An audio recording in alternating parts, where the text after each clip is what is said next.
So, and then also, so this is another project that I just recently, after the earthquake in Haiti. Sorry, I think you just leaned on the lights. Yeah.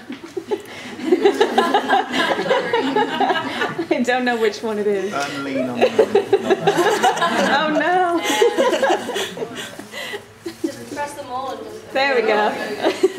Sorry guys.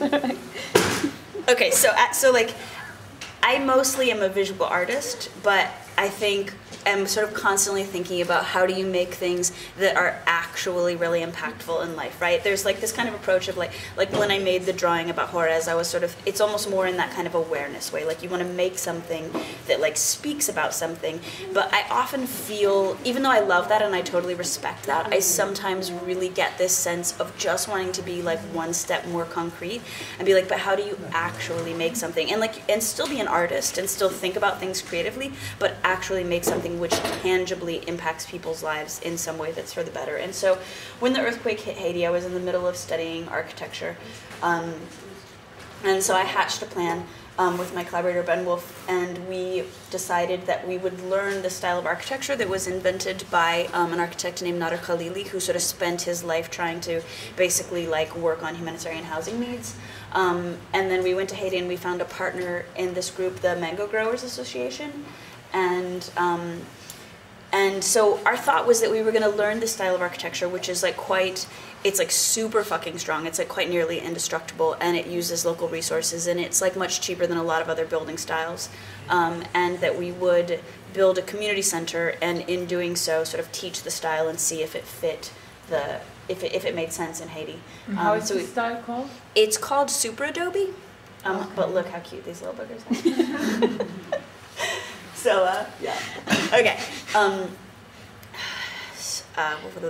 Yeah, okay. So basically, with using the earth from the site, mixed with just like a little bit of concrete and some other materials, you can create these structures that are just like really intensely strong.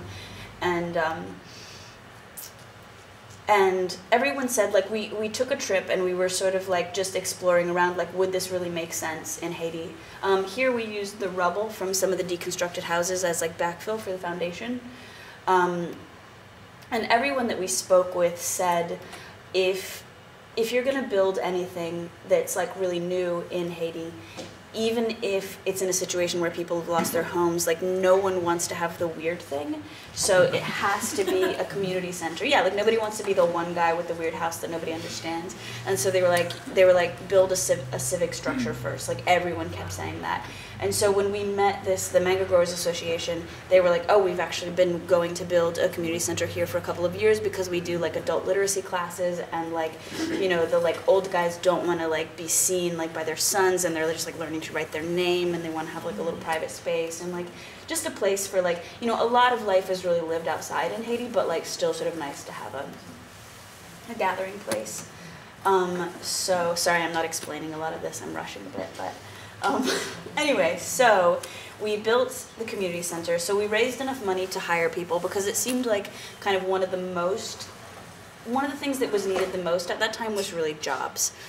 Because like in the aftermath, like so much had been destroyed that like simply being able to employ people felt like kind of one of the most important things. And we were able to work with a lot of local craftsmen, which was really amazing. And the village that we worked in, people are like 60% stone sculptors. And so they actually learned the style like super fast and were really amazing at it. And this woman had this baby during the build, and so when it came time to like do the next project, it kind of made sense to, because she had worked on our crew and she had just had a baby and she was like living in a tarp house, and so we built a house for her right next to her tarp house. And so we were able to create two structures. Yeah, a little background music. Wasn't dramatic enough. So here's our community center, isn't it cute? Wow. And this was opening day. My friend Naima, who I was telling you is also a performer, she is half Haitian, and she does a lot of dance and like various kinds of like sort of social like healing work. And so they went and did some workshops, and that was the opening day of our community center. Wow. And well, everyone needs to get a phone call now.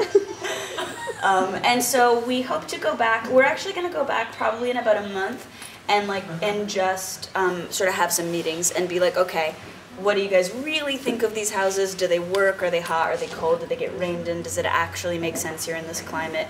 Like, I think that in some ways people love them, and in some ways people feel complicatedly about them. And so we're just going to see sort of what the next steps should be, and like how we can continue working, and also how we can continue working in a way that is not always about us being there, because of course there's that thing about sort of like dependency, and like how do you create something which is more about assisting and less about like charity or something.